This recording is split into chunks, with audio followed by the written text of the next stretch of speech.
Good evening and welcome to Cutting Edge Aquatics. My name's Dave, and tonight I'm going to do a tour of my central air system that feeds all my aquariums in my fish room. I'm starting with the pump that I'm running here. It's a pretty inexpensive pump that I purchased on Amazon. I apologize for the blurriness there. There you go. But you can see the model number. It's basically just a Chinese inexpensive low pump. It is, I believe it's rated for, I'm trying to zoom in so I can actually look at it, but it's you can see it provides the voltage and the pump information and so forth. I think it's oh my goodness gracious, I don't know. But anyway, so this pump actually is able to push air to all my aquariums, and it's actually in my basement next to my water filter for my home. And so this is the airline that feeds the airlines, the central air. It goes up to the tank here, above the tank I should say, and to this PVC. So I went with 3/4 inch PVC for the entire setup. So I just had to purchase that adapter so I can have it go into that PVC drain. There's no glue. It's all connected with just pressure, me squeezing it together. When you're using air, you don't need to glue it.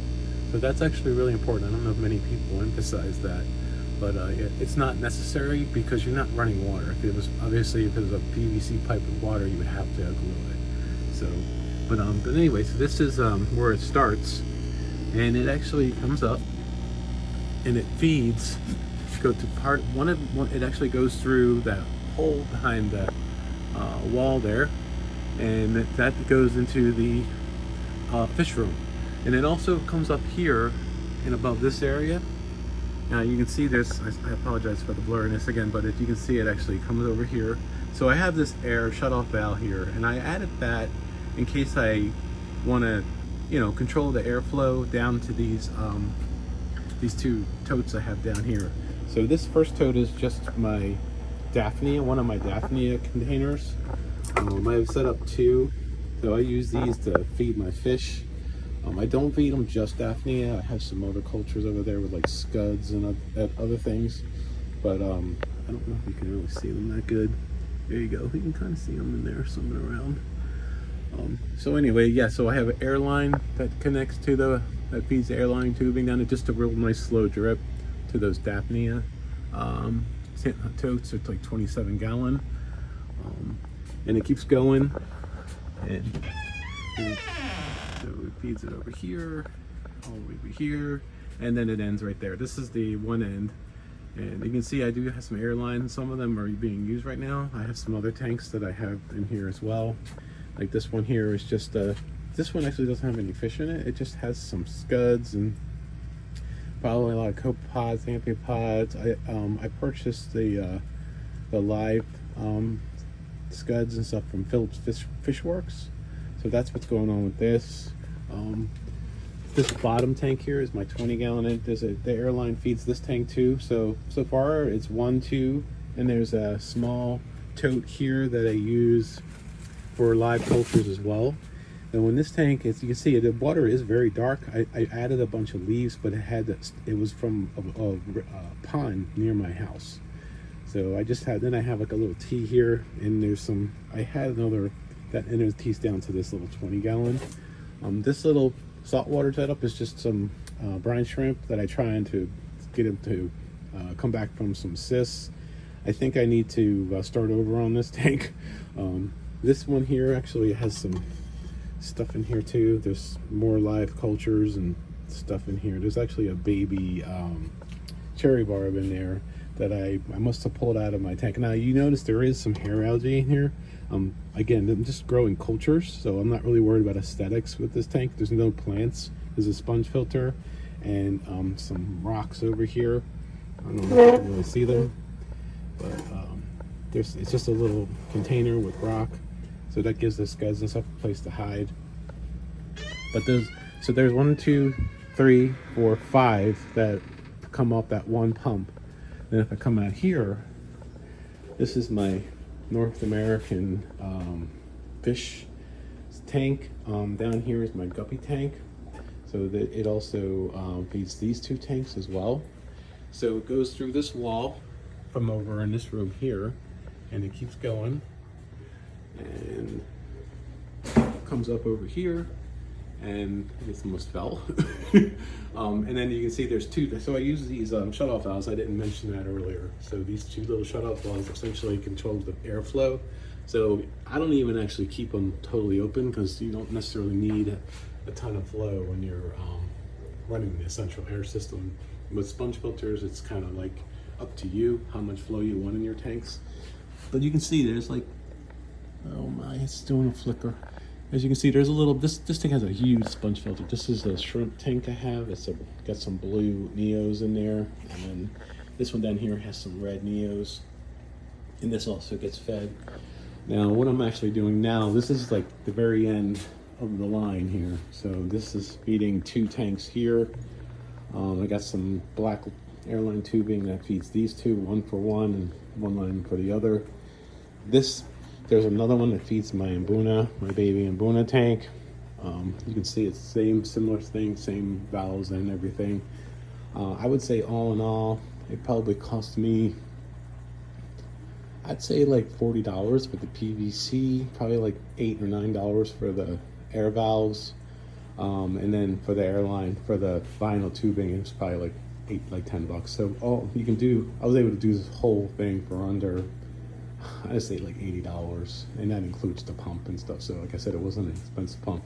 I don't know if the price has gone up since then, but I like to run sponge filters in all my tanks. So I even have it in my 125 tank, just because I think it's good to have as a contingency if you ever lose power and you don't have any type of filtration or a backup.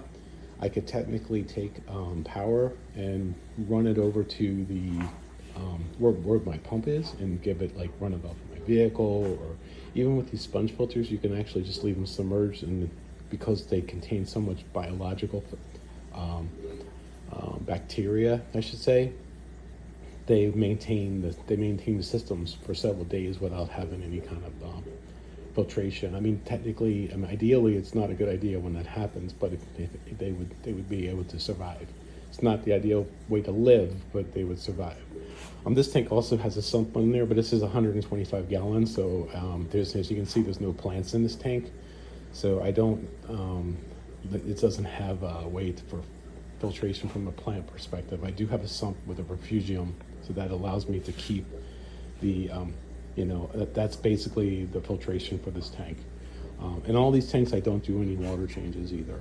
So this is my yellow shrimp tank. This one also gets fed from the airline. The airline for this one is actually like way over there. I don't know why I made one so far away and one so close, but this black one is my corner tank.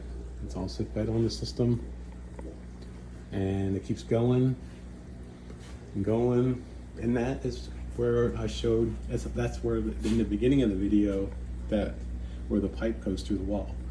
So you can see it doesn't look bad. I mean, if I wanted to paint it to match the wall color, I could. I mean, I don't really care. I mean, I work down here, so I like, I think it actually is good to be able to visualize what it's going to, how it looks, and it's just aesthetically, to me, it looks fine. My wife first saw it, she thought I was actually rubbing water to these tanks, and she almost had a heart attack when I told her it was air. She seemed fine with it. So, but this one here actually feeds my.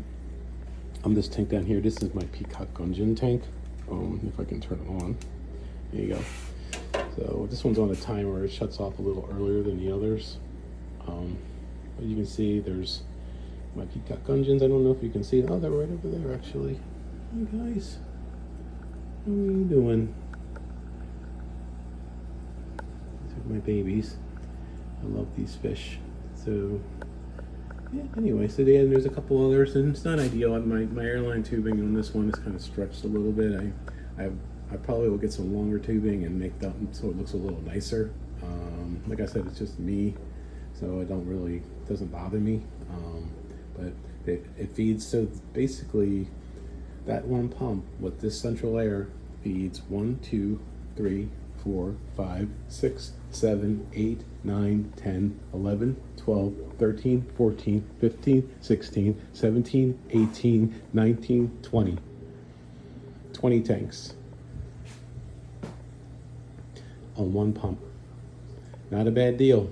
If you can do it, you have the way of setting it up. It works great. It's really easy.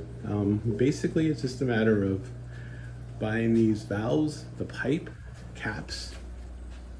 You know, you get the cap, put it on there. If I can get it to not be blurry. There you go. I use these little braces. It's just like little metal. It comes in a roll of metal. It's like basically like a roll of metal. Let me see if I can get a better view where there's some light. You can see there's some holes there. So basically it's, you know, just a strip of metal with holes already in it. And I just use sheetrock screws to attach it. So I have these every, I don't know, probably like every 10 feet or so.